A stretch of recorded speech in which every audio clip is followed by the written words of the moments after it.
Well, hello and welcome in. It is another edition of the Idaho 8-Man Prepcast presented by Ideal, Idaho's college savings program, coming to you live on the IdahoSports.com YouTube channel, Facebook page, X account, and Instagram account. Welcome in. This is where we stop down every Wednesday night, 7 o'clock Mountain Time, 6 o'clock Pacific Time to talk the great sport of 8-man football in the Idaho high school ranks. My name is Brandon Bainey. Let's introduce you to our panel tonight. You know him as the coach from the Panthers Den in Cary, Idaho, Coach Lane Kirkland. What's up, Coach? Hey, great to be here this evening. Just finished up the junior high season over in Arco today, and the Panthers got beat today. But and the first time that Todd Jensen's ever beat Coach Kirkland, so a little pat on the back for him, even though it was muddy, Coach Jensen. We'll let you take that one for the day, but good season nonetheless, and good to talk about some high school ball coming up. I'm sure it's going to be muddy again this weekend anywhere we play. Yeah, up here in North Idaho where I live, it's been a torrential downpour. It finally, stopped raining a couple days ago, but man, like 4 days in a row, it just flat out poured. Really affected some of the games up here in North Idaho. Let's check in. I mean, this is wall-to-wall weather coverage here in the great state of Idaho. Let's check in with our Treasure Valley meteorologist. It is Will Henneke. What's up, Will? It's clear here. Rained a little bit yesterday, but I don't know. We're just better here in Parma. We would expect nothing less over in the Banana Belt, aka that Boise area, right, Coach Kirkland? For sure, yeah. You're sweating it up there. Yeah, no doubt. So, all right. Well, we always start the show with our game of the week. What was the most exciting game, start to finish, last week? I mean, there were no shortage of candidates. I mean, we had that crazy Salmon River Garden Valley game where Salmon River got up huge. Garden Valley made a spirited comeback, but fell 52-50.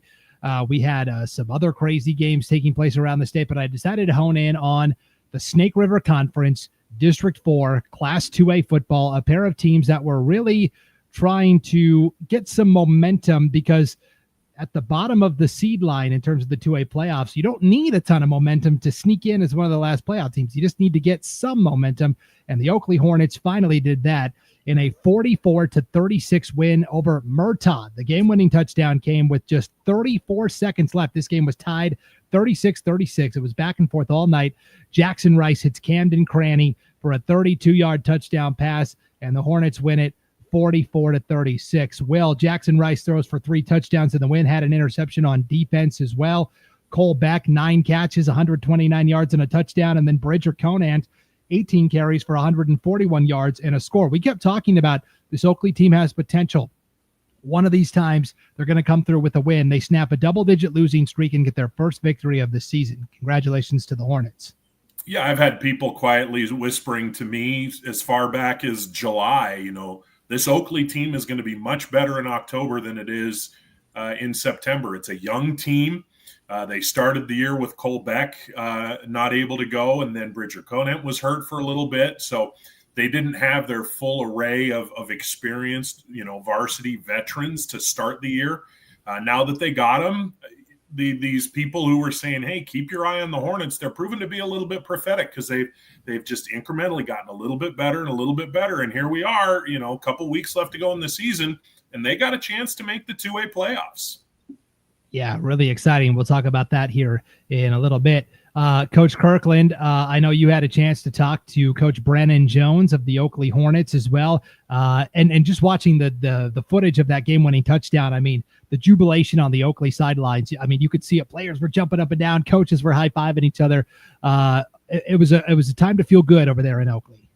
Yeah, I tell you what, and I've been there when I was in Oakley myself in '98. We were a 1-8 team, and that one win meant everything in the world to us.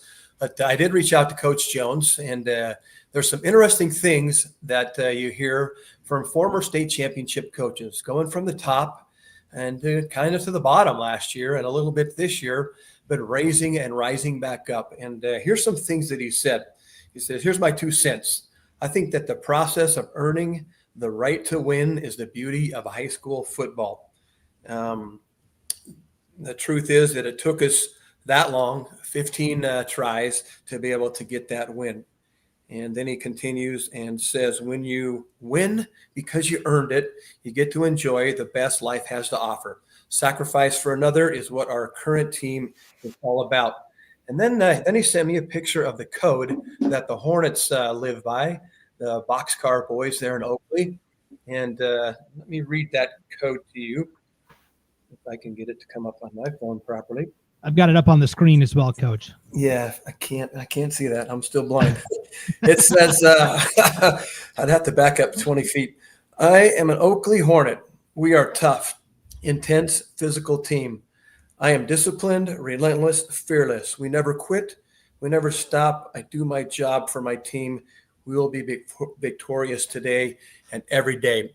So that's some great stuff from a state championship coach and a program there that's been suffering for a little bit in that victory.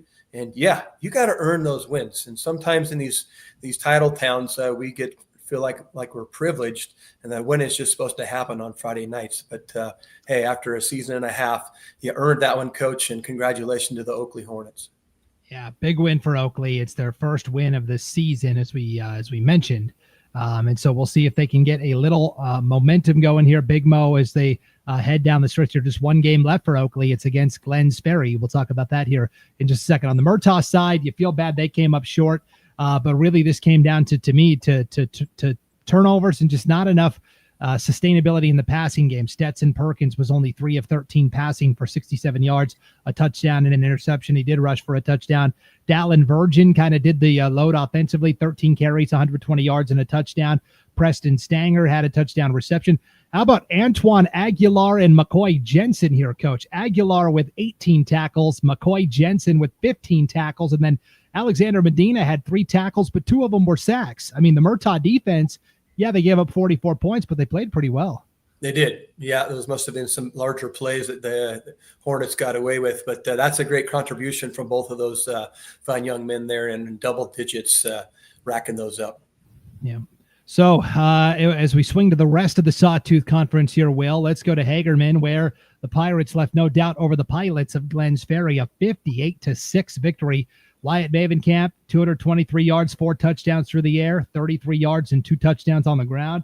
Really, Case and Knight getting stronger and stronger with each passing week. The talented sophomore, 140 yards, 2 touchdowns on the ground, 4 catches for 68 yards and a touchdown through the air. Well, Mavenkamp had 2 receiving touchdowns on 2 catches.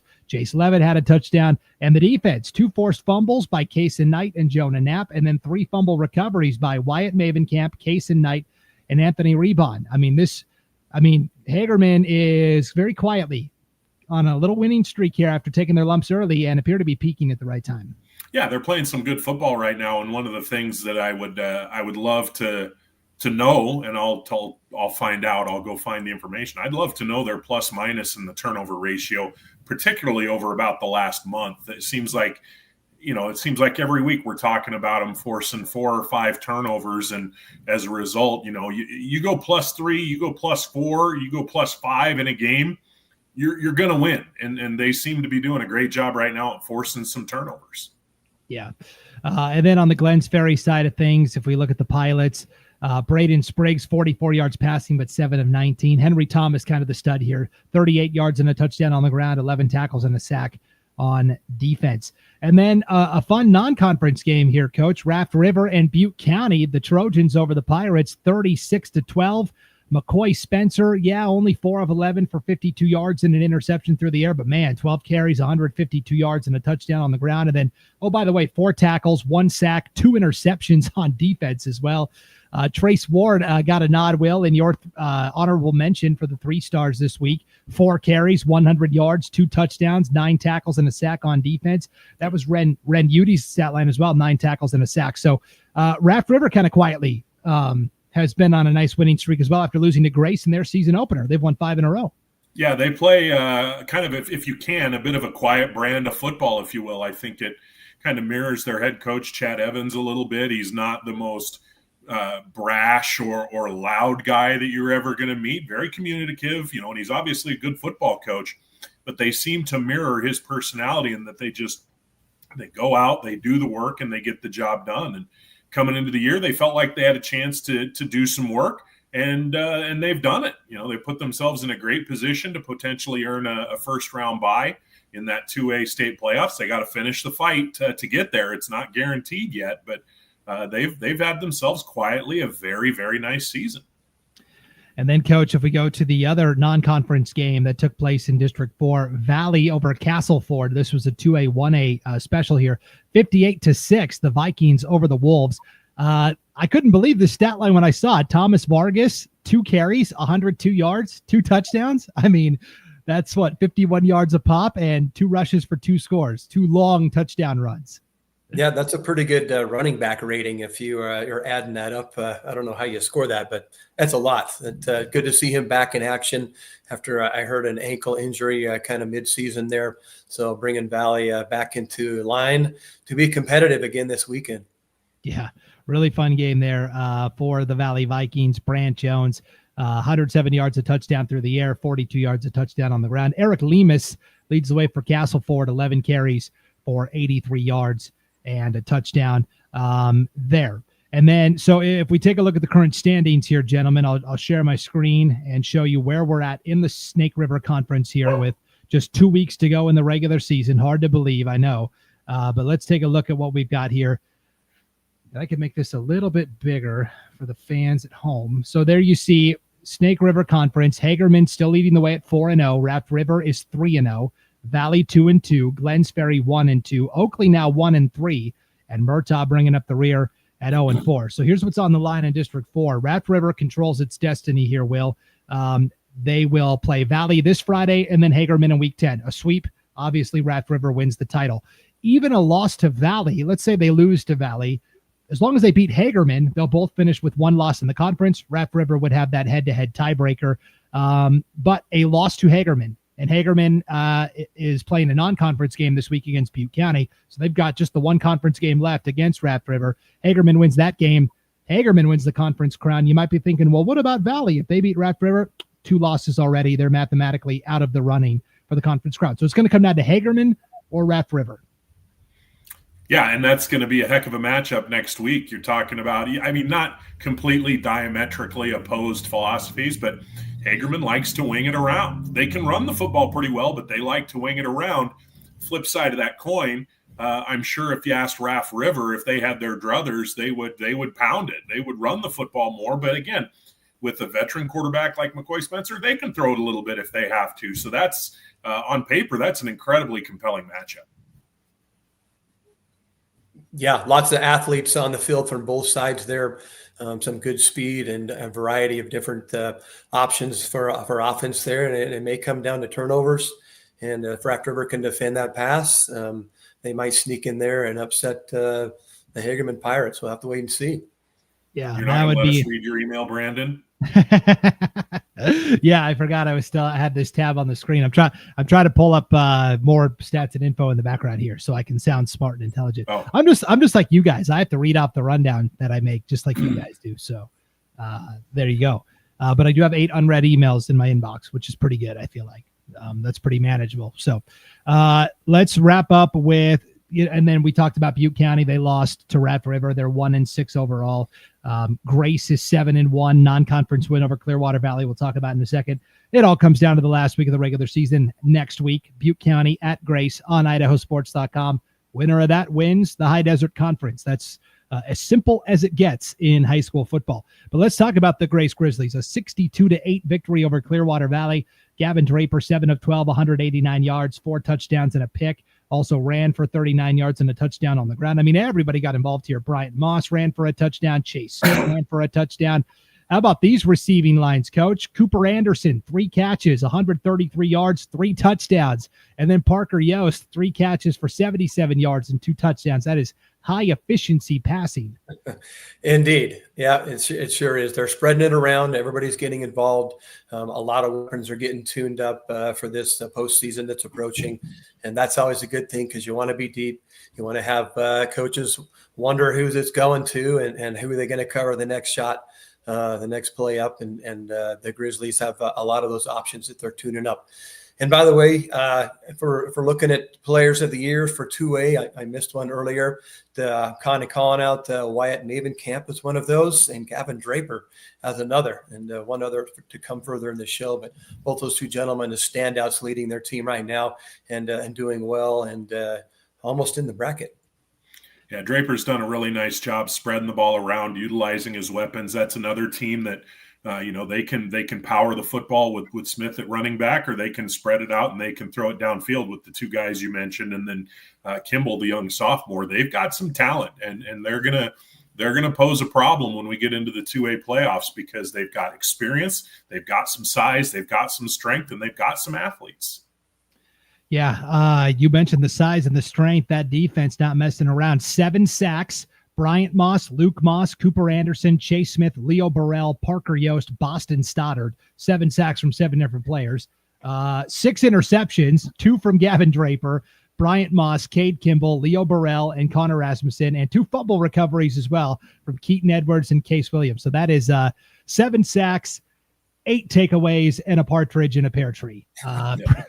Pretty good there. That's right. Christmas game early for the Grace Grizzlies, especially if they can get that first place trophy. That's a little further down the road. The freshman Kale Wall continues to play quarterback for Clearwater Valley, throws for 164 yards, a touchdown, did throw 2 interceptions. Connor Christensen, a nice game as well, 4 catches for 53 yards and a touchdown, and 10 tackles defensively. All right, let's move north to the White Pine League, gentlemen. This was the big matchup on paper. It was the big matchup on IdahoSports.com. Kendrick and Kamiai, and Kendrick took a lot of the excitement out of the game early. This one was fairly well in hand by halftime, a 68-14 final. Kendrick, Maddox Kirkland, 320 yards of offense, 7 touchdowns, 5 passing, 2 rushing. Cade Silflo, 5 catches, 112 yards, 3 touchdowns. Tanner Clemenhagen had a rushing touchdown and a receiving touchdown. Orion Stewart scores a rushing touchdown. Riley Rhodes at center, a receiving touchdown. Coach, can anybody, if we're going to find out, Kamiai was the first team that got kind of thrown into the arena, like it's ancient Rome against the Spartans of Kendrick. Now it's Logos's turn. If Logos can't do it, I don't know if anybody, maybe Grace, but at this point, we're kind of running out of teams here. Yeah, Kendrick's kind of run the gamut there, or the gauntlet, or issued the executions to all that have come forward to participate in the fun and games in the Coliseum, and done very, very well. That's a lot of passing yards. That's a lot of touchdowns. Maddox Kirkland is another candidate, in my opinion, for player of the year. A lot of good options there. What's impressive as well, as I think Will pointed out last week, is their defense is stout. Now, Kamiai scored some points here, Will. You can talk a little bit more about that, but Kendrick did not allow very many rushing yards in this game. Yeah, we'll talk about Kamiai. I think Logos is gonna. They're going to have to win. Peter Story and his line mates on the offensive and defensive line. Logos is going to have to win that battle because on the edges and in the backfield, I think Kendrick's too good. And that's not in any way meant to be derogatory. But when you watch Kendrick play, particularly on defense, and yeah, they gave up a couple of touchdowns, but let's tip your cap to Kamiai. Kamiai is a good football team. They're a good team. But, man, you think you got a lane, and a heartbeat later, it's not only closed, but you're being swarmed under by like 5 tacklers. Their pursuit is phenomenal. Their angles are great. They've given up 22 points in 7 games. They don't get fooled. There aren't big gap plays, or I should say rarely big gap plays against them. They've just been incredibly sound. And Brandon, to your point, I think – if Logos can control the line of scrimmage, that's going to be a big key for them, in my opinion. Then they'll be able to trade some punches because they have some weapons and they have good line. And then Grace, with the strength and the experience, they have a chance to trade some punches. But we're kind of getting to the point where it's Kendrick playing against themselves. As long as they can stay focused and show up ready to compete and play good, clean football, it's going to be really hard for anybody to beat them. Yeah, I just wonder, are we running out of, teams that could potentially take down Kendrick? And of course, anything can happen down the road, but man, they have looked so good so far. Let me bring this up. Can an Idaho team, an Idaho championship team, apply for a game for a national championship? Is that around anywhere? Is that a possibility that we could throw into the ring here sometime in the future? I wonder because this happens a lot in like cross country. I'm thinking of during the fall, like Coeur d'Alene won the state championship in cross country 2 years ago. And then they went all-star races or whatever. Yeah. Yeah. They went to the Nike Northwest regionals over in Eugene, Oregon, and they won the Northwest championship. And then they went down in December and competed nationally in Arkansas. So I don't know. It would have to be probably done off the books, I guess, and maybe outside of the season. I don't know what the IHSAA is going to think about adding extra games, but there are some rules about the number, just the sheer number of games that you can play. And this obviously wouldn't be a regular season game, but it wouldn't be a post game either. Are there, what do you do? But like, I would pay money to go watch this Kendrick team play Adrian. They're both top 10 in the nation in 8-man football, according to those Max Prep rankings, if you're a big believer in them. They're both tremendous football teams, and I think both of them realistically would look at the other and say, yeah, there's a game right there. If we can find a way to make it happen. Brandon, you're the man with you. You can pull the strings. You have all the connections. We'll call it the Baney Bowl. I love it. Okay, my first call is going to be to Ty Cap, the head football coach at Kendrick. I'm going to be like, Ty, let's make this. He's probably watching it right now. Well, they're probably at practice right now, but he'll tune in later. I'll be very interested to see what Ty has to say about that. So I would love it. I'm here for it. Let's see if we can get it done. So moving on to the rest of the White Pine League. This was one that didn't surprise me at who won, but maybe the margin of victory. Prairie defeats Potlatch by 20 points, 58-38. Cade Quintal, 20 of 26, passing for 416 yards and 3 touchdowns. It's pretty good work through the air. Levi Gehring ran for 143 yards and 4 touchdowns on the ground, had a 5th score through the air.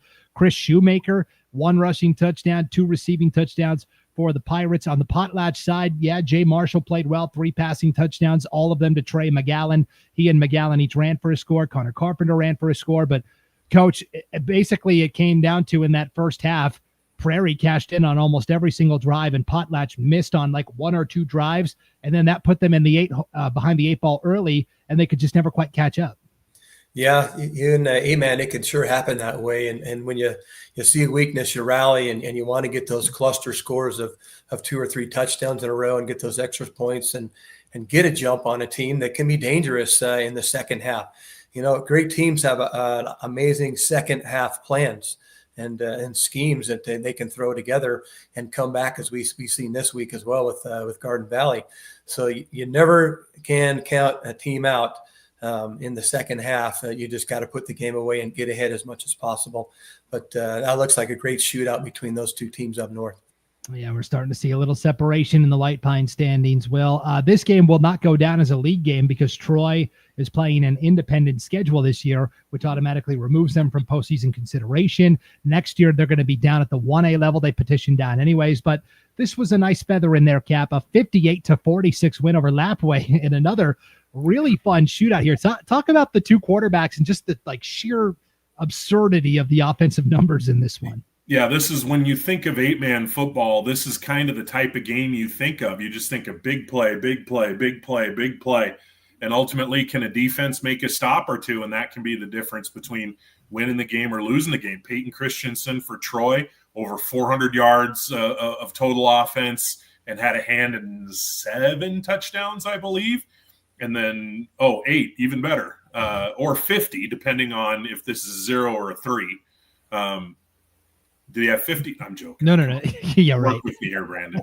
And then Jerice McCormick on the other side. I mean, this is a guy it feels like he's been around there for 20 years. He's just a junior, and he has over 400 yards of total offense. So, it's never a true one-on-one game. The lines have to block. The receivers have to catch.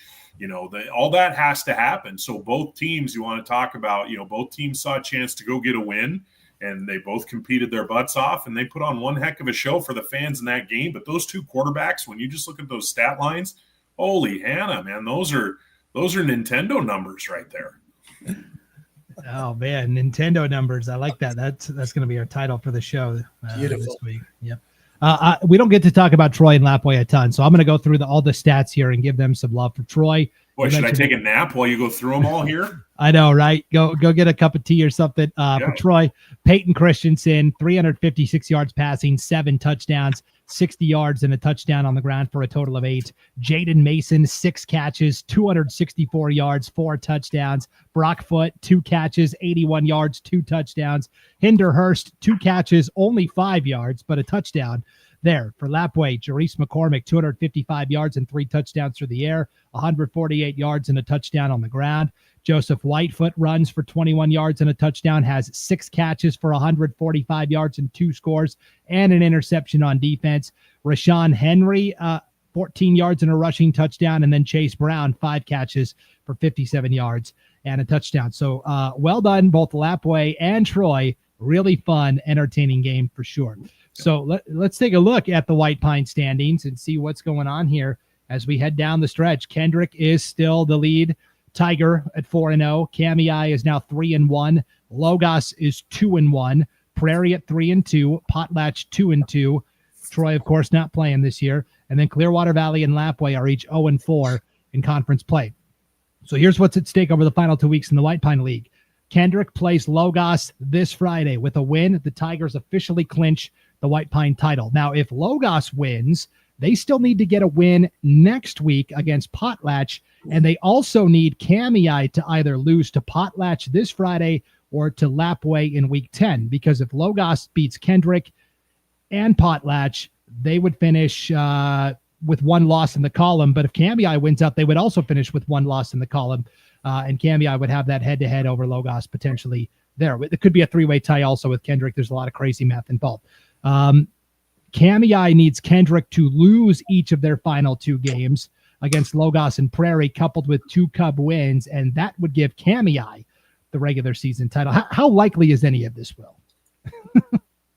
Not very. I mean, the smart money's on Kendrick closing it out against Logos. And that, again, that's not meant as a slide on Logos in the least. Logos is a good football team. I expect them to, I think they'll be in the 2A playoffs and they'll make some noise in the 2A playoffs. But I'm just buying Kendrick big time. I don't know if a team right now in the 2A ranks is going to be able to go toe to toe with them for 4 quarters. We'll see. And if someone does, I'll be the first one to stand here and say, hey, Logos, you shoved it right back in my face. Good work. That's the crazy thing about these winning streaks, because it wasn't that long ago that Oakley was doing this at the 2A level, right? They had won 3 championships in a row. They were going for number 4. They looked like they were just unstoppable. And those dynasties keep going until they don't. And all of a sudden, Oakley ran into one team in the championship, Butte County, and Butte County, took care of them. And so, I have seen it happen fairly recently where a dynasty has come to a close in a championship. The only thing I'm thinking of is maybe Grace and Kendrick can meet somewhere down the line if Logos can't get the job done here. I don't know, but Kendrick does look very good right now, and we'll see how Logos does against them this Friday. All right, let's wrap up with the Western Idaho Conference over in District 3. Idaho City over Centennial Baptist, 56-26. Coach, you love your special teams touchdowns. Bentley Elliott takes the opening kickoff back 70 yards for a score for Idaho City. He adds a 60-yard punt return for a touchdown for good measure in the second half. Cooper Smith, Mac Rober, Mitchell Davis all run for touchdowns. Isaac Manor had 2 rushing touchdowns and an interception on defense. That's good work there from Coach Jason Rober and the Wildcats. No, man, nothing more exciting than a run back on a kickoff, a punt return. I mean, it's just nothing but a game changer for those teams that have those particular weapons and can find seams and just hit the turbo and finish through the goal line there. But impressive. So many rushing touchdowns. I know Coach Rober's a line kind of guy, and I'm telling you, he's getting it done with that team. Maybe all of those touchdowns on the ground. Coach, you guys will both appreciate this story, talking about the opening kickoff return for a touchdown. I was actually at this game for about 3 quarters, opening kickoff return for a touchdown. So it would be in, mid-second quarter, Centennial Baptist gets their first touchdown. And at the time, it made it like 22-6 or something like that. I don't remember the exact score.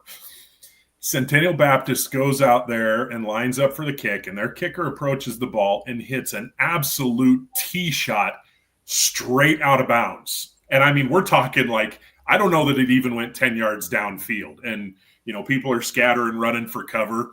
And the Centennial Baptist coaches are looking at the kicker, and the kicker's like, Coach, you told me to kick it out of bounds. And he goes, yeah, I meant a little farther down the field, not straight sideways out of bounds. It was a pretty it was not like anger, no frustration. It was like a legitimately funny moment if you were there and saw it. It's so much fun to coach kickers. They have such a sense of humor. You have to explain it properly. Let's just say that. And then hope for the best. That's right. And friendly reminder of a lot of these guys at Centennial Baptist, this is kind of their first exposure to football as well. So they're kind of still learning as they go along too. Gavin Cobb. Got a couple linemen. Let me tell you, they got a couple of freshman linemen, big, strong kids. And when you can build around your line like that, well, you go find yourself a decent, quarterback or running back or whatever it is, you might be scaring some people here in a couple of years. Yeah, this is what we talked about with Idaho City the last couple of years, right? They had some young linemen that are now seniors, and look at what it's done for Idaho City up front. Gavin Cobb, 3 passing touchdowns, 2 to Uriah Cobb. I'm sure they're related. I'm not sure how, but Jeremiah Hernandez rushing touchdown for the Mustangs as well. So let's take a look at the standings here in the Western Idaho Conference as we go down the stretch. Idaho City is 3-0. Notice is 2-0. Wilder 1-1. Rimrock, by forfeiting the rest of their season, they officially finished 1-3 in the conference. Centennial Baptist is currently 0-3. Couple of comments here in the chat. Connor Bell, let's go Salmon River. Yes, our 1A conversation coming up in a little bit. And Lee J. Cook, great show, guys. Go Panthers from Harper. So we love that Kerry Panther pride there. Okay, 2A Western Idaho Conference. This one seems fairly simple. Idaho City hosts Notice this Friday. Will, you going to go to Idaho City for the second time this year? I'll have to see if I can make it work. My daughter has started wrestling practice, so I don't know that I can get home to Parma and then turn around and get back to Idaho City. But I'm going to see if I can find a way. That's a good matchup. That's a good matchup. Notice playing some good football. Really fun matchup for sure. So Idaho City is going to play Notice on Friday. A win for Idaho City would clinch the title for them. A win by Notice, followed by a subsequent win over Wilder in Week 10, would get the job done for the Pirates. Now, Wilder is still in the mix here, incredibly, at 1-1 in the conference. They need to defeat Centennial Baptist this week, and they need Notice to beat Idaho City on Friday, and then they would need to beat Notice in Week 10, and then that would create this crazy 3-way tie. Now, adding intrigue to this league race is the fact that only one of these teams is going to get into the playoffs. They are all significantly below the cut line here, according to the Max Preps rankings. So this is going to be like really fascinating stuff down the stretch. But the first stone will be cast this Friday when Notice travels to Idaho City in a game that should be a ton of fun. It has been a fun season for Notice this year. It's been a season of change, certainly. Joe Woodland had to step down after 7 seasons on the job because he got a promotion at his day job, at his day job for work, and he wasn't able to coach anymore. And so the big question was going to be, who was going to take over this Notice program? Was it going to be Brad Huter, who's been a longtime assistant coach? Well, he's the athletic director at the school now, so that was going to be kind of difficult. They come up with Charlie Shepard Jr. for his first head coaching job ever, Coach Kirkland. He'd been an assistant at the college level and at the high school level, but boy, he has taken this first head coaching job and really run with it here in Notice. And that is the subject of this week's Coach's Corner, Charlie Shepard Jr. and the Notice Pirates. Yeah, once again, what a great opportunity to be able to visit with Charlie and about the Notice Pirates and his legacy and where he's come from and his background. We're going to try and feature him tonight. So if that name doesn't sound familiar to you, it should. The Shepard family tree runs deep in Idaho athletics, and Charlie's been surrounded by competition, grit, and coaching his entire life. From his days as a water boy at Riggins to late night film sessions in Notice, Charlie's story is part of a family legacy. So get on the edge of your seat, grab a hot chocolate or some soup, and let's brag a little bit about Coach Charlie Shepard Jr. Where'd this thing all begin for Coach? Well, he was born in Nampa, and football followed him everywhere through his first and second grade growing up in Notice, and then north to Riggins when Coach Charlie Shepard Sr. got a basketball job at Salmon River High School. Now, if you grew up in Riggins, football just isn't just a sport. It's a way of life, just like in Texas, only Idaho style. Charlie says every recess turned into a full-blown game. The quarterbacks for future stars like Leighton Vander Esch, Dustin Rinker, Jake Manley, and the competition, he says, was, of course, fierce. Charlie remembers as a young boy watching an old Broncos Raiders game where in Denver on a snowy Monday night and blew a lead and lost. And he was so mad, he hid in the bathroom and cried. Now that's passion. That's passion as a young boy. I think all of us growing up may have had one of those experiences, and that was his. Will's doing that right now with his Seattle Mariners. Yeah, I'm dying a little bit over here. Oh man, poor Will. He says as a young kid, he was the water boy and the ball boy for Salmon River's football team. Watching these older players chase championships, he remembers those legendary small school matchups like Kendrick over Horseshoe Bend in the Kibbe Dome. I believe that was 2004. And Salmon River's dramatic win over Notice back in 99 on a field goal. 31-28, I believe, was the score. So Coach says football was steeped in my life. It's a favorite thing to do, favorite thing to watch, and now I get to coach it, coming around full circle. Well, when you grow up in sports, family mentors come naturally. And for Coach Shepard Jr., the most important one, of course, was his dad, Coach Shep, as they called him, I believe, who coached him in every sport, football, basketball, track, and even baseball. And then came the cousins off the family tree, the Shepards, the Goffs, the Tuckers, and basically an all-star lineup of all those family names, Robert, Kyle, Nathan, Jesse, and JC. They all played hard, played tough, and they set the bar high. In Riggins, he also looked up to guys named Ty Medley, Trevor Medley, Jake Mann, Dylan, and Dustin Rinker, and Jake Manley, all legends in their own time and state champions. Those names help build Charlie's standard, not just how to play, but how to carry yourself as a teammate and a competitor, and competition definitely drives greatness. And there was a lot of it there in Salmon River. So how do you go from water boy to head coach? Well, Coach said it started with the simple truth. He couldn't stop thinking about football. And while most people lose sleep over bills and work, he was losing sleep drawing plays up in his head. After graduation, he played at the College of Idaho for 4.5 years as a receiver and did well there. He then coached at the College of Idaho as kind of a GA, as an assistant receivers coach, and making copies for the linemen, laminating those things, as we say, laminating the world, and learning some cool scheme from there. And then off to Homedale, where he teaches and still continues to teach there. He coached there for 3 years, took a couple of years off for some Bible study, and decided to step away as a coach in Homedale. A great program there, and get back to the 8-man scene. Of course, that's in his blood. And you learn that there's one thing, you got to have a sharp game plan. You got to teach toughness, grit, blocking, and technique to teenagers. And as he puts it, anyone can draw up plays, but great coaches teach players how to play football. And he's certainly been doing that for sure. One lesson that's stuck with Coach Shep came from both coaching and parenting. He says it doesn't matter what you know, it matters what your players know. You can be the smartest coach in the world, but if your players can't apply it under the lights, it doesn't mean much, because games are never won on paper. And he's doing the same thing with his boys, teaching them what he was taught by his dad, and that's to be tough and to teach them how to do it themselves as they evolve. You won't find any cookie cutter schemes in Notice, as his game plan is magical every Friday night.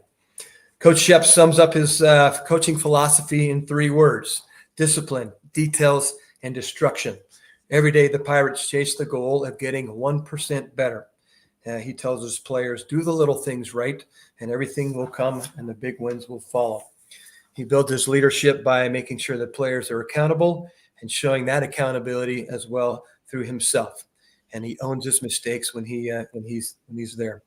Coach Charlie Shepard Jr. does not run a country club for practice. And reading through these responses that he's given here, it comes with sweat, emotion, and even tears is how you get better. He laughs about the tackling drills growing up in Riggins, always paired against Van Der Esch. If you didn't end the drill a little mad or a little sore, you just weren't doing it right. And that's the kind of iron that sharpens iron mentality that he is trying to teach. And I love his quote here: if your whole practice is calm, easy, and everyone's smiling the whole time, good luck getting better. And that's a true captain of his ship for the Pirates. So make it hard. One of the things Coach loves about the Notice community, he says that the kids and the parents and the teachers are all in it together, one big team effort. The stands are full, the alumni are proud, and the town generally cares. And they have a history of winning in Notice. And hopefully, he says, we can get over the hump and bring that back here and get back in that state championship game where we belong. But we're going to have to earn it and to work for it. The boys pitch in wherever the community needs them, helping on farms, moving heavy equipment, and just helping those that are in need. Well, when you ask Coach about his team this year, his eyes light up. He's got a solid sophomore and junior core and a returning offensive line and a young running back named Mark Longa, who seems to be getting better and better every week. I think Coach Wagner called him a stout bowling ball that's very hard and difficult to stop. Some of Coach's goals are to get fundamentally better at the game, win the district championship, which we're competing for this weekend. That'll be fun. And then build off the kind of off-season commitment and start getting better every single week. And if you know Coach Shepard, that means state champion conversation is not very far away as they continue to work that. Well, behind every coach is a strong, patient family. And Coach is no different than anyone else. It's in his DNA. It's his lifestyle. Cool story here about him and his wife. He met his wife at a Riggins rodeo right after graduation. She's from Nampa Christian High School, and she has been with him every step of the way from Homedale to Notice. And he says she's used to the long nights and Friday bus rides by now, and she's embraced the football lifestyle. She's been in the huddle since we first met. Coaching, athletics, and family are in the DNA. So a cool story here on the left, that photo there with him and his wife in the Cowboy Stadium. Leighton got him tickets to the sideline, and during a Vikings game, it was there on the field that he loves. He asked for the love of his life to marry him. Now, how cool is that? I don't know if you can top that. That's pretty darn cool. Pretty epic. That's a great story. Faith, family, and football for sure, man. Let's go, baby. That's what we're talking about. All together, all in one there. He jokes that he's still waiting for his two boys to get a little older so he can finally have his own water boy and ball boy carrying on that tradition. He had his dad do it at a game earlier this year. Yeah? Yeah, Tim. I just saw Charlie Sr. was down there, and I was joking with the patriarch of Idaho sports, Paul Kingsbury. I had a picture of Charlie Sr. handing out water bottles to these kids. And I'm like, I wonder if these kids even realize one of the most successful 8-man coaches ever in Idaho is the one handing them water bottles right now. Right. And Junior says that his dad is on the sideline for as many games as he can make if he's not on the road campaigning for his office that he holds. So that's really cool to keep that in the family there. When you grow up in Idaho, 8-man football, you learn to respect the programs that do it right. And Coach gives a nod to Cary, Dietrich, Prairie, Lighthouse, Christian, and Garden Valley, the programs that built success the hard way with great coaches and with deep roots. He mentions names like Kirkland, Dill, Estelle, Hasselstrom, Van Vliet, and Paula Tucker, who had those traditions across Idaho. And he admits with a grin, and we had a good laugh over this on the phone the other night, he's got a strong distaste for the blue and gold Cary Panthers. But it's the kind of respect from a distant rivalry that great competitors share. And it was fun to talk about that. You know, Charlie would have been a 7th or 8th grader when we beat Salmon River in 2006. And I remember feeling the same way in 82 when my dad lost to Council. I hated Council. Charlie hated Cary until he won again. And we just that passion of being a coach and as a young kid growing up there. Coach credits Tim Dranganis, an old legend there in Notice, of who built a tough, disciplined team all around in Notice, and he wants to get back to that and to honor that. And if you know Dranganis, he was a dude. My dad coached against him several seasons and always brought an A game for the Pirates. Well, let's finish up here this evening with some quick hitters here. Coach's favorite red zone play is the fade, the classic. Let your athlete go, make a play on the ball. Most memorable player he's coached is Josh Brown from Homedale, a true gamer. And his favorite post-game meal is prime rib at the Homedale Bowling Alley. Now, I want to go there and bowl a game and have one of those. That sounds like a good idea. Something people don't know about Coach Shepard. Actually went to put Bible school on pause to follow his coaching calling. He says, a lot of folks now know that I'm a Christian, but not enough people know what that really means. And it leaves a scripture here for us, Acts 4:12. There's no name under heaven by which men must be saved, which is pretty cool. I appreciate that. And finally, his advice to a new 8-man coach. Your scheme might be pretty good, but if you don't teach blocking and tackling, you're wasting your time. Build tough physical players that can get it done, and definitely amen to that. So, Coach Shepard, we really appreciate you sharing your story with us out here this evening on IdahoSports.com, and we wish you good luck in that conference championship up in Idaho City, and thanks once again, and good luck to you. I'm sure we'll be hearing from you for years to come. No doubt. That blocking and tackling thing, that's what he told me in the preseason too when I wrote the season preview for the Notice Pirates. He was like, hey, we got to block and we got to tackle. All the other stuff doesn't really matter if we can't do those two things. So, Will, this was just packed with 8-man history. I loved it. I'm a little disappointed about the Homedale thing, being a Parma guy myself. And I'd also like to ask the question, the guy who grew up wearing blue and yellow in Salmon River hates the blue and yellow of Cary. You guys should be like bros. You guys should be tight. You wear basically the same thing. Hey, we used to call it the blue and gold bowl. Blue and gold bowl. Yeah, when we would play. Well, at least we called it that. I don't know what they called it, but yeah, it was pretty cool. Great history between those programs. I think us and Lighthouse and Salmon River have had some pretty good runs for a number of years over the past decades. Yeah, and he talked about Tim Dranginis, the longtime head coach there, and Notice. You want to talk about just stupidly athletic family, go look at his two kids, Cammie, college volleyball player, Cody, just a special small school 1A/8-man just athlete, period. Not just football. He was a heck of a basketball player too. So the gene pool was strong in the Dranginis family. Look at this coaching photo. Like he came straight from the Dick Butkus School of Coaching. He's got the scowl with the mustache, and I love that picture. That's an awesome picture. Yeah, I got a story about him. My dad coached against him in 92, 93, and 94. Notice was 10-0 in each of those seasons, and Cary won all three of those years.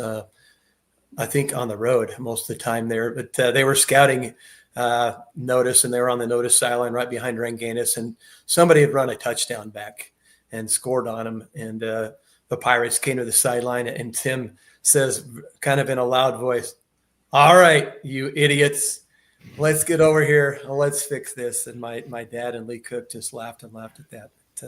Classic. Oh, that's pretty funny. That's great. I love that. So thank you once again, Coach Kirkland, for the Coach's Corner this week on the Idaho 8-Man Prepcast. Hey, we were talking about earlier in the show, Kendrick and Adrian. I got an email from Steve Kirkland, the head basketball coach. He's also the principal and the superintendent at Kendrick High School. He says Adrian wouldn't return our call. We tried. Would have been a good one. Wow. So there you go. That's the story. Kendrick tried. There you go.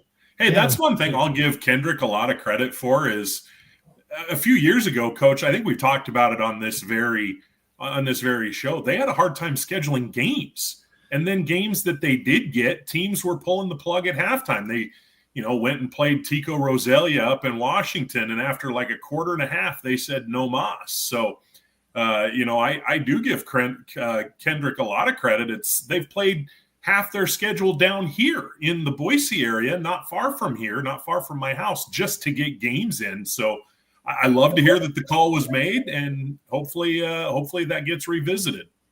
Come on, Adrian, pick up the phone next time. Hey, here's Lee J in the chat. Kyle Dranginis played. Kyle, I forgot about him. Yeah, played basketball at Gonzaga too. Lee J coached against him in state basketball, Pokey versus Skyview. God, how in the world did I forget about the kid who went to Gonzaga to play basketball? Yeah, interesting. Yep. Okay, real quick to wrap up our 2A conversation. Here are the latest Max Preps rankings and projected playoff bracket. Really, the top 8 feel pretty solid. Kendrick, Cammie, Logos, Grace, Hagerman, Prairie, Rat River, Potlatch.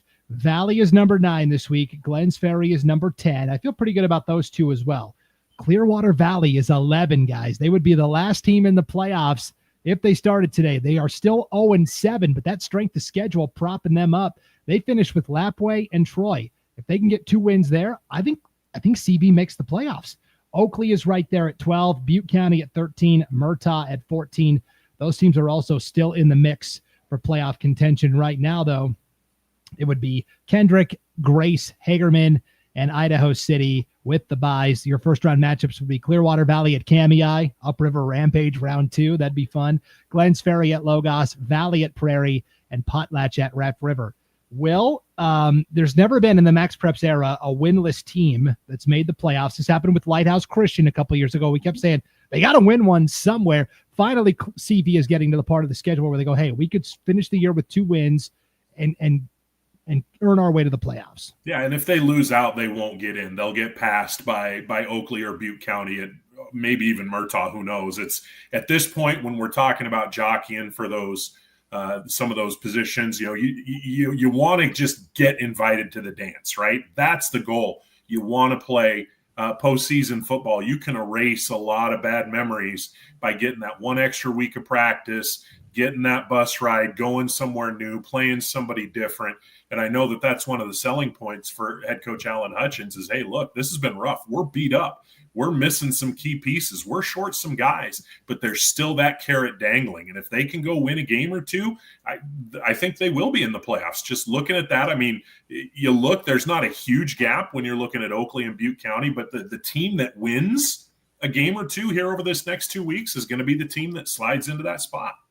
And if Butte County knocks off Grace and steals a bid there, CV then might be on the outside looking in. But there's a lot to play for with that bottom quartet of teams: CV, Oakley, Butte County, and Murtaugh here down the stretch, no doubt about it. Hey, Colton Bell in the chat says big game this Friday: Salmon River and Council. That's right. It's time to talk 1A football when we come back here on the Idaho 8-Man Prepcast. Don't go anywhere. We're back after this on IdahoSports.com. Once again, we have contributed to your ideal college savings program. Love, Grandma and Grandpa. Ideal.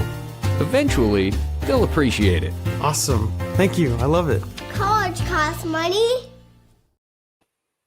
Welcome back to the Idaho 8-Man Prepcast on IdahoSports.com. It is presented by Ideal, Idaho's college savings program. And once again, IdahoSports.com and Ideal are partnering up to give one lucky K-12 student $529 to be used in an Ideal 529 college savings account. This can be used for 2-year college, 4-year college, trade school, apprenticeship, student loans. It can even be put into an IRA. A lot of options out there. It doesn't cost any money to enter, and it can be, any age, K through 12. All you have to be is a student enrolled at a 2A or 1A school, or you are planning on attending a 2A or 1A school in the state of Idaho. You go to idsaves.org/IdahoSports.com. I'll type it in right here, idsaves.org/IdahoSports. It's going to take you right to the page with the contest rules and everything there. And then you fill out all the information and you enter there. If you are under the age of 18, you will need a parent to assist you in this process. And the deadline is next Friday, guys, October 24th at midnight. Do not wait around. I just sent an email to 200 athletic directors, superintendents, and principals across all the 2A and 1A high schools. So get on it. This is a prime opportunity for any student out there, 2A or 1A school. It doesn't cost you anything, and you can get $529 to use in a 529 account. Our winner last year was from Kamei sophomore Ryland Skinner. Just happened to be a football player. You don't even have to be an athlete to enter this competition. You just have to be a student at a 2A or 1A school. Don't even have to go to a football playing school. Right. You could be at Leadore, you could be at Clark County, you could be at Taylor Crossing, you could be at any of them. And you could be an elementary student. You could be a middle school student. I mean, this is open to any child of any age at a 2A or 1A school. Again, it's idsaves.org/IdahoSports.com, idsaves.org/IdahoSports. So there's the address there. Do not delay. Get on that. And you've got a week to go before the contest closes. So let's go to 1A football, guys. What a wild game between Salmon River and Garden Valley. 52-50, officially the final. The Savages get out of there with the 2-point win. Coach, I know you talked to Coach Ty Medley from Salmon River. The Savages got up big and then had to sweat it out as Garden Valley made a furious late game rally. Yeah, this Salmon River team has caught fire this last month. Just some gems from that team. Blake Shepard doing some serious work, and Riley Davis becoming a major go-to guy for the Savages and getting it done on the ground for 204 yards, 24 carries, and some catches there. But everyone getting in on the glory from the Savages and contributing and starting to get in the win column. And I think some eyebrows are getting raised here across the Longpin Conference because of the amazing wins that they're coming up with and the growth that they've made. I think if any team's made the largest margin of growth, it's got to be these Savages, man. They're putting themselves on the map in a hurry. Yeah, it was a lot of fun. We talked about that Shepard family tree. Blake Shepard, 145 yards, 3 touchdowns passing, 54 yards and a touchdown on the ground. Riley Davis is still the workhorse, though. 24 carries, 204 yards, 2 touchdowns there. Will, on the Garden Valley side of things, it was nice to see Maxon Yearsley back in the lineup. We thought, okay, he had re-aggravated that injury he had earlier this year. Where are we going to see him again? It looks like he played mostly wide receiver, 3 catches, 110 yards, and 2 touchdowns. They played 2 different quarterbacks. Payson Kelly threw 2 touchdowns, ran for a score. Tegan Goff threw a touchdown pass. Marshall Coley ran for 52 yards and a score. Ezra Marchand, 3 catches, 118 yards, 2 touchdowns. So Garden Valley, I think, still has sleeper potential as well as we look ahead to the playoffs. Yeah, they're a good team. You know, they've got some athleticism and they've got some strength to them. You know, Marshall Coley in the middle of that defense, big, strong kid. It's going to be some tough sledding, though. They've put themselves in a little bit of a hole here. They're not out of it by any stretch of the imagination, and they're going to be a factor no matter who they play from here on out, and see if they can kind of punch their way back into this. Yeah. Moving on in the Longpin Conference, Tri-Valley shuts out Cascade 74-0. The law firm of Wagoner, Noah, and George. Wagoner 95 yards, 2 touchdowns rushing on just 2 carries. Eli Noah 31 yards and a touchdown on just 2 carries. Gage George, 37 yards and a touchdown on 6 carries. And then the Young Bucks got some action late. Kellen Mora, 64 yards and 2 touchdowns. And Paxton Wagoner's son, 45 yards and 2 touchdowns rushing on the ground there as well. And the Tri-Valley defense comes up huge again. 2 interceptions from J.J. Sutton and Jace Wagoner. Both of them were pick sixes, by the way. Coach, 5 fumble recoveries. Wyatt Stiff had 1, and then Corbin Talbert had the other 4. Have you ever heard of a player with 4 fumble recoveries in one game? Negative. But I hope he got to keep at least one of those footballs and take it home with him as a symbol of glory, because that's awesome. That's a ball magnet, as we call it. Yeah. Will, Council defeated Notice in a non-conference game. We talked about this was hastily arranged because Council was supposed to play Horseshoe Bend. Notice was supposed to play Rimrock. Both of those teams folded on their season, so they said, hey, let's play each other. 46-7 win for the Lumberjacks. Owen Hatfield, 6 carries, 103 yards, 3 touchdowns on the ground, 8.5 tackles, half a sack defensively. Council very quietly just taking care of business here. It's hard to scout for a team when you don't even know you're playing them until like a week before. Right. But they did a good job. Yeah, it does make game planning pretty difficult. When you talk about Council, the only team to beat them is Kamei, and Council was, about 3 yards away from winning that game. This team's going to be a factor, and they're I don't even want to say under the radar, because I know that coaches across the state are very aware of them. But, some of their games have been so one-sided that you tend to see that score and you just move on to the other game. You don't spend a lot of time looking at it. But, they have big play potential on the outside. They have maybe one of the top 8-man linemen in the entire state in Remington Crowell. They got Owen Hatfield, who, if he played more, would probably be square in the mix for 1A Player of the Year. And he may be anyway. I don't know. But they're a tough team too. They're a tough team to handle. No doubt. Yeah, Will, you hit the nail on the head there. I was looking for stats for Owen Hatfield last week and couldn't find any on Max Preps, but further learning more that he hasn't played a whole bunch of quarters. He hasn't got the carries And sometimes when you dominate teams there, you don't get the stats that you like that showcase that you're a stud. But we know he is, and he is going to have something to say before this thing is all over, and definitely a candidate for Player of the Year coming up. Just keep watching. No doubt about it. Let's take a look at the long pin standings here. Tri-Valley 3-0, Council 2-0, Salmon River 1-1, Cascade 0-2, Garden Valley 0-3. So here's the scenarios in the long pin. Council plays Salmon River on Friday, and they play Tri-Valley in the following week in week 10. Tri-Valley's got just the one conference game left. Council controls their own destiny. 2 wins over Salmon River and Tri-Valley. They win the long pin. A win over Salmon River, but a loss to Tri-Valley gives the Titans the conference title. A loss to Salmon River and a win over Tri-Valley could force a 3-way tie for first place, provided the Savages take care of Cascade in week 10. Now, all 3 of these teams are going to make the playoffs, but the importance here, Will, is only the conference champion gets the first round bye and gets a guaranteed home game. I think whoever takes second possibly could get a home playoff game as well, but that's really what they're playing for, is that first round bye. Yeah, especially when you've got, some potential significant home field advantage in Salmon River, Council, or Tri-Valley. If you've been around the 8-man game enough, particularly the long pin, you know that, and Brandon, you know this, you were there a couple of years ago. You can get some pretty ugly playing conditions. And if you're not used to playing in snow, sleet, mud, up to your ankles, and then you have to go face an incredibly talented team, which these 3 teams are, getting that home game could be pivotal. Yeah. Who did Council lose to a couple of years ago in that big snowstorm? It was like 6-0. Castleford. Yeah, that's right. Yeah. That's right. That was a wild game for sure. So that's what's going on in the long pin conference. Let's go up north. Districts 1 and 2. Up in the North Star League, we're finally into conference play officially. Wallace takes care of Clark Fork, 56-22. Cooper Miller, 334 yards, 3 touchdowns through the air, 197 yards, 4 touchdowns on the ground. Big Hank Larson, 38 yards and a touchdown on the ground, but 7 catches, 140 yards, 2 touchdowns through the air. And, oh, by the way, on defense, 9 tackles, a sack, and a forced fumble.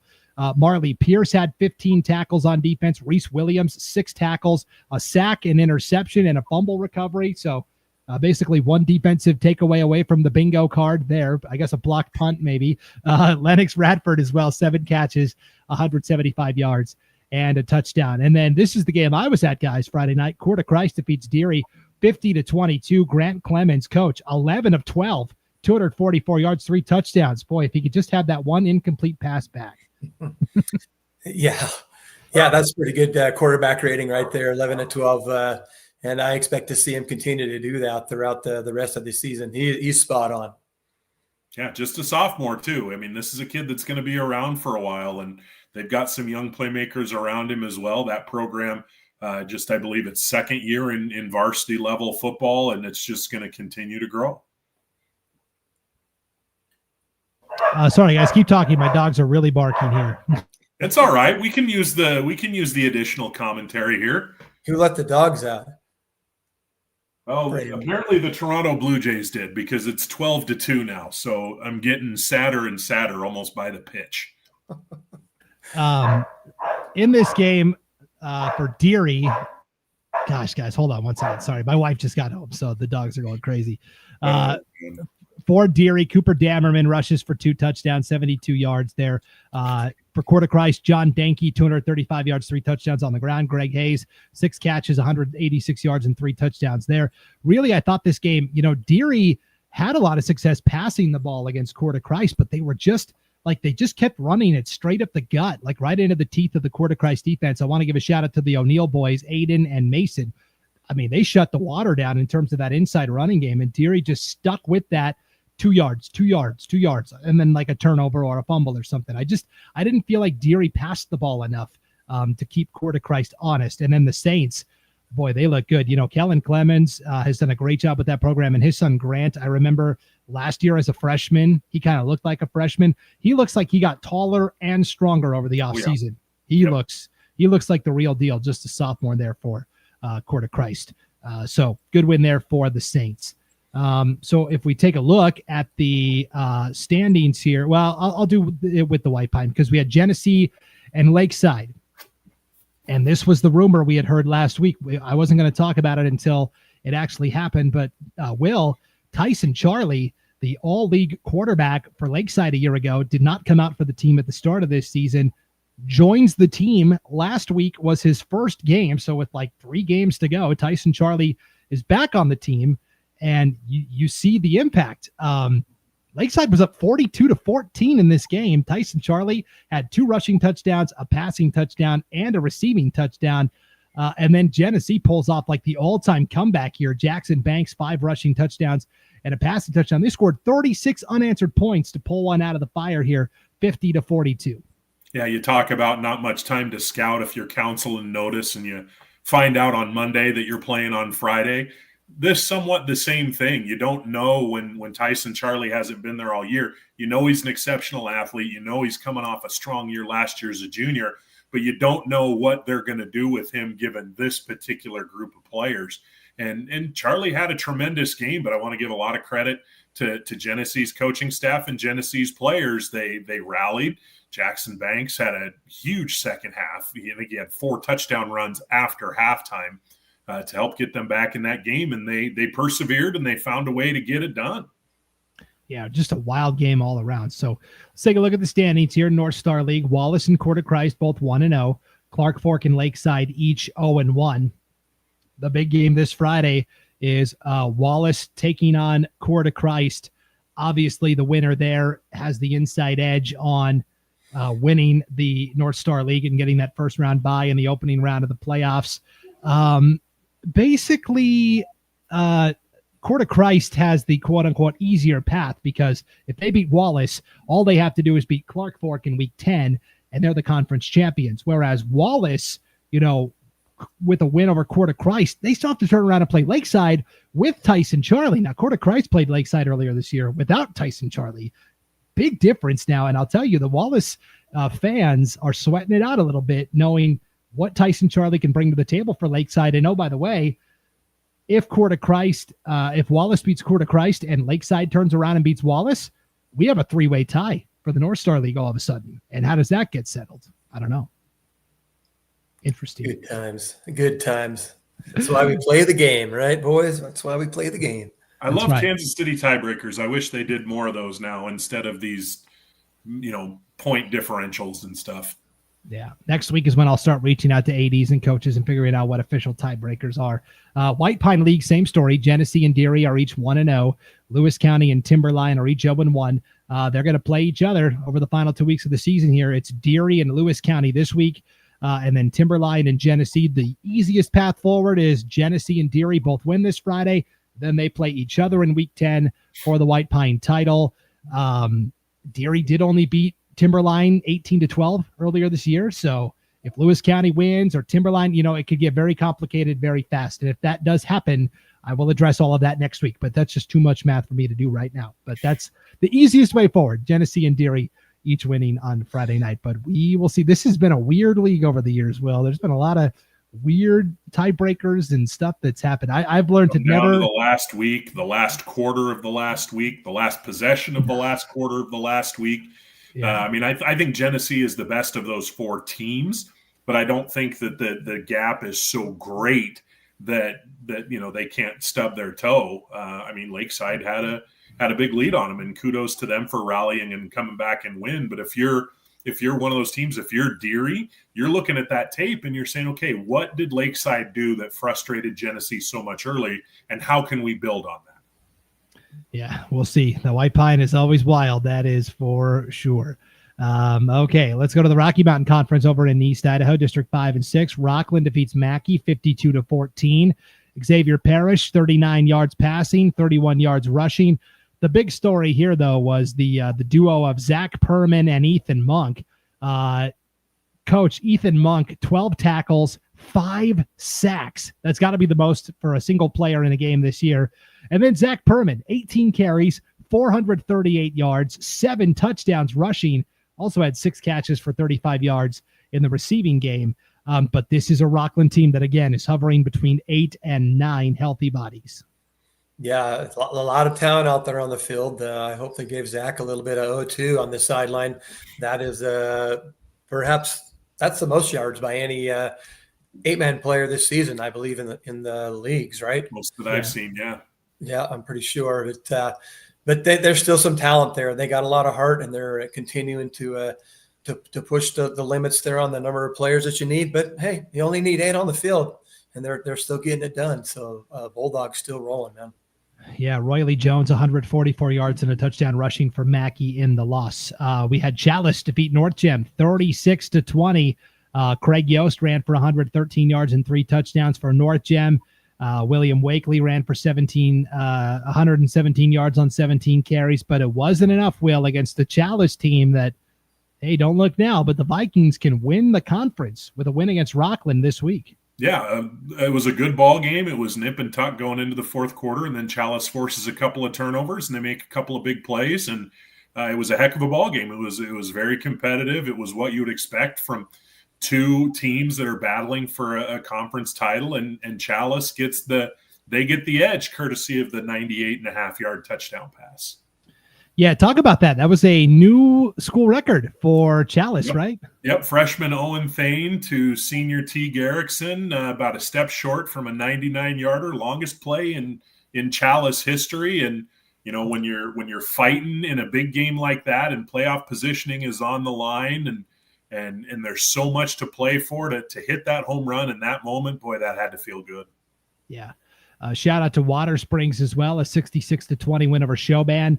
We talked about Sean Perry, their starting quarterback, out with an injury. Corbin Nelson, who had been the quarterback in previous seasons, he throws for 129 yards and 2 touchdowns, runs for 153 yards and 4 touchdowns, had 14 tackles and 2 fumble recoveries on defense as well. Ryan Demkowitz, rushing touchdown, receiving touchdown, a sack on defense. So congratulations to Water Springs picking up their first victory of the season as well. And if we look at the Rocky Mountain Conference standings, here it is. Challis at 4-0, Rockland at 3-0, North Gem 2-1, Water Springs 1-2, Mackey 1-3. Showban has concluded their season at 0-5 in the conference. What's on the line here? Well, Challis and Rockland. This is the regular season finale for Challis. So if they win, they go 5-0 in the conference and they win the Rocky Mountain title. If Rockland wins, they still need to turn around and beat North Gem next week in week 10. Now, if Rockland beats Challis and North Gem beats Rockland, that sets up a 3-way tie for first place. And again, kind of like the Western Idaho Conference at the 2A level, it sure looks like only one team from the East is going to make it into the playoffs because of the Max Preps rankings. So, Coach, do you have your calculator out? Because the tiebreaker in the past has been point differential. I know this because we had a 3-way tie last year amongst, I believe it was Mackey, Rockland, and North Gem, I think, were the 3 that were involved. So are you ready? Oh, sure. Go ahead. Let's hit it. What do you got? Who knows? I don't know how it's going to turn out. I haven't put those scores together, but an interesting way to break that tie besides playing it off. Yeah, somebody's going to have to score a lot of points this weekend to cushion, perhaps. Now, Rockland has some dynamic players, but Jocko says in the chat, good job, T. Garrickson.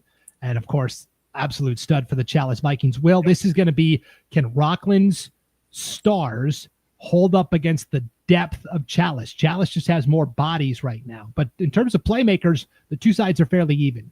Yeah, there are playmakers on both sides. And the big question is always when you've only got 8-9 bodies, if the wrong kid turns an ankle, that changes the narrative 180 degrees. But Challis with a freshman quarterback, Owen Thane, Gus Zerga, the freshman running back, a couple of good senior receiver / linebacker types in T. Garrison and Garrison Applegate. They've done a tremendous job this year. Started slow, but you look at the schedule. They played some tough opponents. Now that they've gotten into league play, they've asserted themselves nicely, and they've done a good job putting themselves in position to go win a game on Friday and punch their path, if you so to speak, to get to the postseason. Yep. And then we'll wrap up with the Sawtooth Conference over in District 4. Last week, Cary, a 52-0 shutout of Dietrich. Jonas Saili, 154 yards, 2 touchdowns passing. Will Stockton Sears, 3 carries, 175 yards, 2 touchdowns. Also had a receiving touchdown. Will Park, 13 tackles, 3 sacks. Cary looks good again there. And they've got basically a big game with Shoshone coming up this week. But boy, the Panthers, Max Preps doesn't seem to respect them too much. I think it's because of the Sawtooth Conference this year, but every coach will tell you, and every week it's been the same in the coaches poll, Carey is still number one in the team to beat. Yeah, they're still putting up points. Their defense is still very strong. But sometimes you just don't know. You schedule those games, and then you hope the teams you beat have had good seasons, and that doesn't seem to be occurring right now from their strength of schedule. But give it time. I think it'll play out in the end. Now, Coach, you were not at the Carey game on Friday night. The game you were at was actually Hanson and Shoshone, a 32-14 victory for the Hanson Huskies. Grayson Denny, 142 yards, 3 touchdowns through the air for Hanson, had an interception on defense as well. Benny Reichel, 81 yards and a touchdown on the ground. Carson Mulberry, 47 yards and a touchdown on the ground. And then Paul Eyman and Dan Gibson, each with receiving touchdowns. In fact, Paul Eyman caught 4 catches, 81 yards, 2 touchdowns, and 8 tackles on defense. Shoshone held Hadley Hunt in check, only 47 yards on 8 carries there. And you texted us. We're all in a group chat here, and we kind of text each other Friday night on what we're seeing from around the games and stuff. And you texted us and said, Hanson looks like a Final Four team to me in 1A football. Hey, they had an amazing game plan, executed it perfectly. It was homecoming. And by the way, they throw one of the coolest homecomings I've ever seen, with food trucks and more fireworks than I have in my yard on the 4th of July. Of course, there was a lot to celebrate that night, but executing onside kicks, recovering fumbles, ball possession is what Hanson has been about all season long, getting 3rd down conversions, getting 4th down conversions.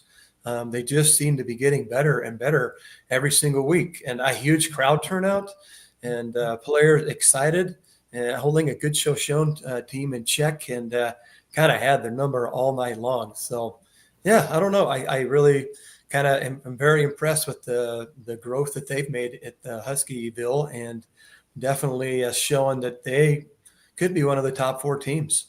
Most Hanson wins in a season a long time. I'd have to go back and look, but it has been a long time since they won 5 games in a season. Yeah, for sure. My broadcast partner on Friday night, Brian Hall, he is a proud alum of Hanson High School. When he was going to school there, though, they were an 11-man team. But, boy, he was just smiling ear to ear when I kept telling him the updates on the Hanson game. So he really enjoyed that. Hey, I forgot to mention this with the Carey Dietrich game, Coach. Really cool moment pregame. Carey put on I believe it was pulled pork, right? Is that what they were serving? Yeah, 130 pounds.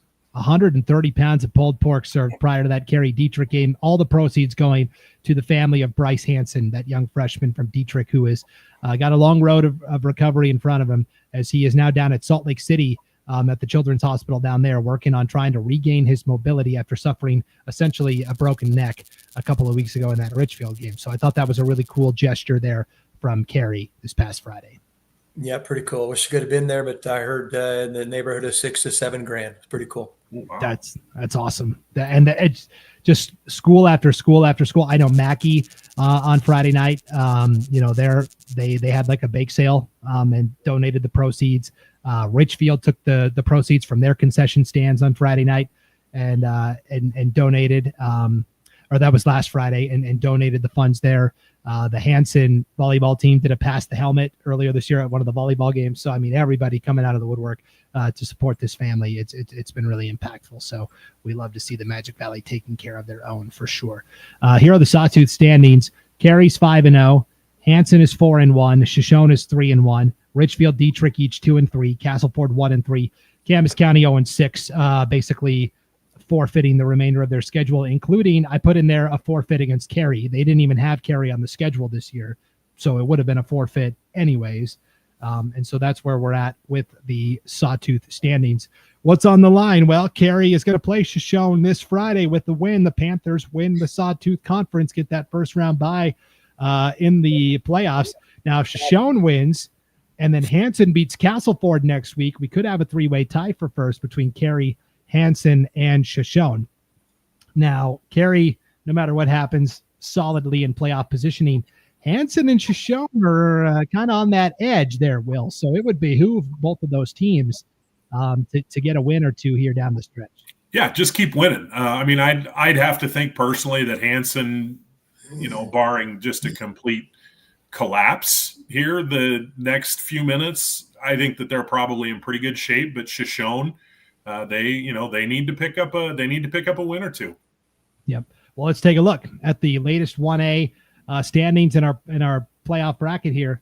The current Max Preps rankings: Tri-Valley 1, Council 2, Genesee 3, Cary 4, Wallace 5, Coeur de Christ 6, Salmon River 7. That's a pretty solid top 7. Then we have a bit of a drop-off here. Hanson is 8, Garden Valley is 9, Deary is 10, Lewis County 11, Timberline 12. You'll notice nobody from East Idaho in that top 12, which means somebody, Rockland at 13 or Challis at 16, North Gem at 18 is going to steal a bid. And then Shoshone is really kind of the quote-unquote first team out at 14th overall, despite that 4-3 record. So currently, the playoffs started today. Tri-Valley, Genesee, Cary, and Wallace would be your top 4 seeds. They would all get first-round buys. You would have number 12, Lewis County, at number 5, Rockland, number 11, Deary, at number 6, Council, number 10, Garden Valley, at number 7, Coeur de Christ, and number 9, Hanson, at number 8, Salmon River. Coach, can we make this Hanson-Salmon River game happen? I would love to see that. Yep. That'd be interesting for sure. Yeah. Wait and see how that one plays out and how they finish this year. Yep. And Will, as we mentioned, East Idaho, you pretty much got to win the conference to get in right now. Yeah, that's the way it's looking. And when you know what the task is, I'm a big fan. And as a coach, as a baseball coach, I'm a big fan. I don't just tell me what the rules are and I'll play by them. And as it applies to baseball, which is what I coach, I just want to know what the strike zone is. If it's going to be big, I want to know it's big. If it's going to be small, let me know it's small so I can adapt to it and I can play. And if right now, if you're Les Webb, if you're Jerry Hunter, if you're Corey Hatch, if you're one of those coaches over there, okay, guys, the mission's simple. Okay, we got to win. Okay, if we want to keep playing football, we've got to win. The margin for error is literally 0. Yeah, that's just a bummer for sure, but it's the way it goes sometimes. Speaking of homers, I took a couple of big swing for the fences in the picks last week and ended up striking out. I'm sad to say I think this is a 2-horse race now in our pick'em competition this season. Through 8 weeks, Coach still on top, 106-28. Will is 2 games back at 104-30. I have fallen 5 games back at 101-33. I went 14-5 last week. Will went 17-3. Coach, 18-2. You guys, do you remember the one game, Coach? You picked one game differently, and you got it right, and Will got it wrong. Yeah, we did. Will remembers. Will, you remember? I can't remember. I don't want to talk about it. Okay. With that said, it is time for this week's picks. Bring them up on the screen here. This is the 2A slate of games and some very difficult ones to predict here. Coach, you get the honor of going first this week. We have Hagerman at Butte County, Oakley at Glens Ferry, Notice at Idaho City, Potlatch and Kamei, Clearwater Valley and Lapwai, Kendrick and Logos, Troy and Prairie, Valley and Raft River, and Centennial Baptist and Wilder. First week this season, I believe, where there are no 2A, 1A crossover games. It is all strictly 2A football. Yeah. All right, let's let her fly here. Let's go with the Hagerman Pirates. And can the Hornets keep it rolling over there? Yeah, let's go with the Oakley Hornets. And then I'm going to pick Idaho City on this one. And Kamei. And Lapwai.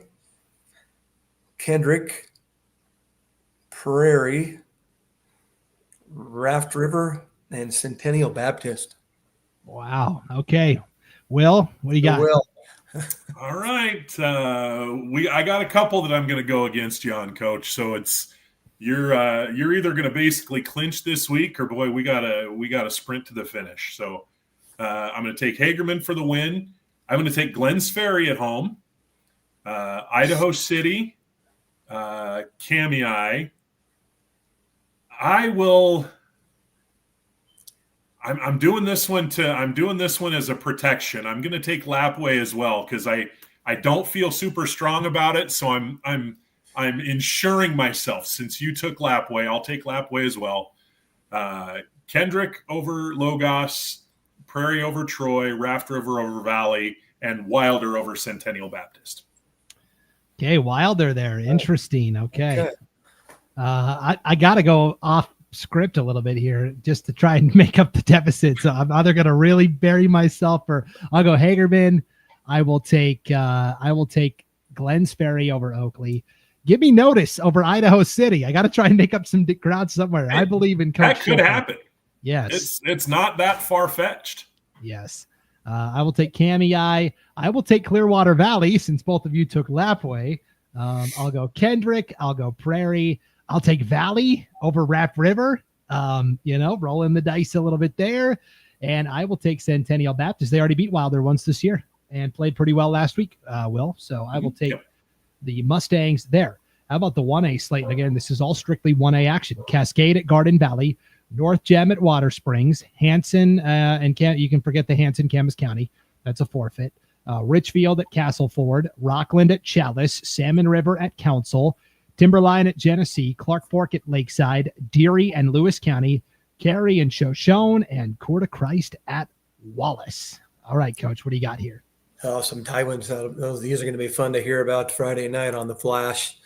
Let's go with Garden Valley and North Gym, Richfield, Bulldogs, Rockland Bulldogs on that one, Council, Genesee, Lakeside with Charlie back. That changes a lot of things. Deary, Cary, and Coeur de Christ. Okay, taking Coeur de Christ there. Will, what do you got? Coach, I cannot go the insurance in this one. I think you're just going to be wrong on a few of these. I'm going to take Garden Valley, North Gem. I'm going to take Castleford at home. I'm going to take Challis at home. Council, Genesee over Timberline, Lakeside over Clark Fork. Coach Madrell in Lewis County is going to pick up the home win over Deary in what I expect to be a heck of a football game. Carry over Shoshone, and I will take Wallace over Coeur de Christ. Oof. All right. Oh, tough games. But this is what you want at the end of the season, these tough matchups, for sure. Hey, a lot of pick'ems here. I mean, I could have gone differently on about half of those games. Yeah, no doubt. I'll go Garden Valley, North Gem, Richfield, Rockland, Council, Genesee, Lakeside. I will also take Lewis County. Give me Cary and give me Wallace. So Will and I have a lot of similar picks there in the class. Hang it up on me, you guys. Hey, at least I'll hold firm on to second place, I guess. Yeah. Hey, at least you ain't last, Will. That's for sure. So, all right. Well, that'll do it for this edition of the Idaho 8-Man Prepcast. Coach, where are you going to be at Friday night? I'm going to be at the Field of Screams in Victor, Montana. I won't get to see a football game this weekend. Okay. Headed up. Okay, if you drive by Steve I on your way down Stevensville, Brody Estelle, the former Dietrich head coach, he's the athletic director at Stevensville High School now. So I have to give him a knuckle punch on the way through town. Yeah, my alma mater. I saw him last year at state basketball, and I said, "Hey, what do you think of Steve I?" He goes, "It sure is different than Dietrich. You know, we're used to winning a lot in Dietrich, and that just doesn't happen a lot in Stevensville." I was like, "Yeah, I know." Tough times for sure. So, all right, Will. You're going to be in Parma Friday night, and then you're going to try and swing a road trip somewhere. No. Parma played their senior night last week, so their home schedule is done. They've got a couple winnable games coming up, though. They're playing Melba, and then they play Caldwell. So they've got a couple chances if they play well, if they take care of the ball, and maybe they can squeak out a second win this year, which would be quite a season for the Panthers after their unfortunate struggles of their program recently. For sure. And I will be doing an 11-man game Friday night. Not only an 11-man game, but the exact opposite of 1A. I'm doing the big bad 6A, Coeur d'Alene and Post Falls. So I'll be hobnobbing with the big dogs on Friday night. But I'll be keeping an eye on all the 8-man games going on around the state for sure. And speaking of 11-man football, here's Greg Frisbee, former defensive coordinator at Kendrick, now at Lewiston with Zane Hobart. Great job, guys. I still love the 8-man podcast, even though I'm now coaching 11-man. So that's like an 8-man all-star coaching staff down there. Coach Podrabski doing the offensive coordinator, Coach Hobart, the head coach. I'm sure Papa Hobart is hanging around a little bit, even though he played 11-man at Kendrick, but he's been around the 8-man game for a minute or two himself. Yes. We between Mike Shepard, he's the current basketball coach at Salmon River. Charlie Shepard handing out the water bottles for Salmon River, and Kenny Hobart kind of being a volunteer coach. I mean, that's some star power there. Lane Kirkland hanging out with us. Doing a little broadcasting of Cary football. We've got the legends hanging around the game still. Oh boy, so much fun, you guys. For sure. Well, on that note, for Coach Lane Kirkland and Will Henneke, my name is Brandon Maney. Thanks for tuning into the Idaho 8-Man Prepcast, everybody. Enjoy the games this week, and we'll see you back here next Wednesday for the final week of the regular season. It's going to be a lot of fun on IdahoSports.com.